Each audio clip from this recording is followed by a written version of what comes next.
La santé encore, avec notre dossier ce soir sur une maladie qui touche entre 1 et 3 Français sur 100. C'est beaucoup et pourtant elle est totalement méconnue. Il s'agit des troubles bipolaires. Rien à voir avec la cyclothymie, c'est beaucoup plus grave. C'est une forme, mais sévère, de maniaco-dépression où l'on alterne des phases de grande euphorie et de profonde dépression. Aujourd'hui, elle est mieux connue, elle est traitée. Les entreprises, elles aussi, sont sensibilisées. Dossier signé Florence Bouquilla, Guillaume Beaufils. Sa démarche est hésitante. Cet homme, que nous appellerons Pierre, est malade et prend beaucoup de médicaments. Diplômé de Harvard, il était directeur général, responsable de 1700 employés.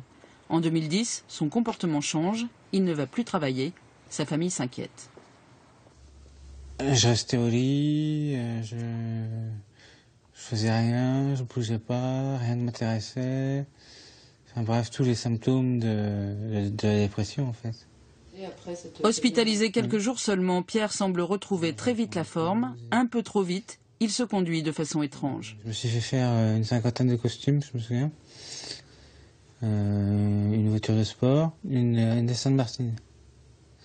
Une œuvre d'art à Matisse, ça fait 300 000 € à peu près. Ça a eu des conséquences graves? Oui, très.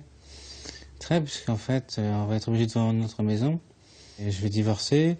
Hélas. Comme 1 à 3% de la population, Pierre souffre de troubles bipolaires ou troubles de l'humeur. Notre humeur varie au gré des événements qui rythment notre vie. Chez les bipolaires, tout est disproportionné.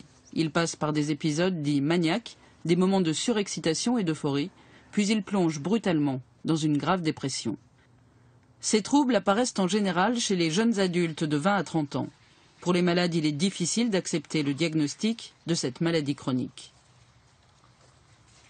Est-ce qu'on peut guérir de la maladie au sens de faire disparaître la maladie? Non. Maintenant, soigner la maladie et la contrôler dans des conditions optimales, oui. Il y a plus d'un tiers des patients qui vont mener une vie normale.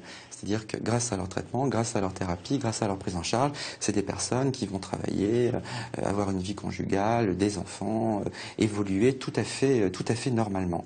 L'entourage professionnel, parfois, ne se rend compte de rien, car les malades arrivent à dissimuler leurs troubles. C'est ce qui s'est passé pour Alain Flelou. Un de ses collaborateurs s'est suicidé récemment. J'ai travaillé avec lui et je veux dire, je n'étais pas conscient et pas capable. Je ne savais pas ce qu'il était. C'est après que je l'ai su. Après, sa maman m'a dit, tu sais, il était bipolaire. Et sur le moment, je n'ai pas cherché à comprendre, mais ça veut dire quoi? J'ignorais tout.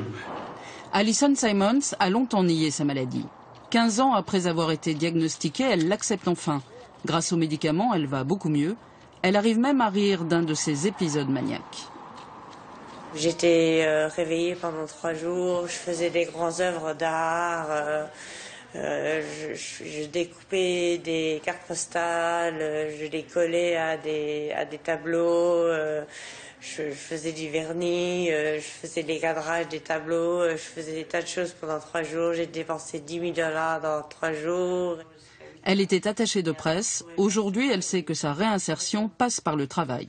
J'ai une maladie, oui, mais je me soigne, je suis stable, je prends mes médicaments régulièrement, je vois un psychiatre tous les semaines et maintenant je pense que j'ai la capacité de retourner au travail. Une association, le Clubhouse France, met en contact des malades et des entreprises prêtes à les embaucher. Mais les employeurs doivent-ils révéler à leurs collaborateurs que les nouvelles recrues ont des troubles psychiques? J'ai travaillé dans une grosse boîte d'édition pendant 10 ans et j'ai jamais dit que j'avais des troubles bipolaires. Je travaillais très bien, je faisais mon travail normalement. Effectivement, c'est une vraie question de qu'est-ce qu'on dit, qu'est-ce qu'on ne dit pas et à qui. Si on ne l'explique pas aux membres de l'équipe, si on ne l'explique pas au management, je ne vois pas comment on va réussir l'intégration des personnes dans l'entreprise. Dans quelques jours, Alison Simons retravaillera à temps partiel. Même si elle appréhende encore le regard des autres, elle sait qu'une nouvelle chance lui est donnée.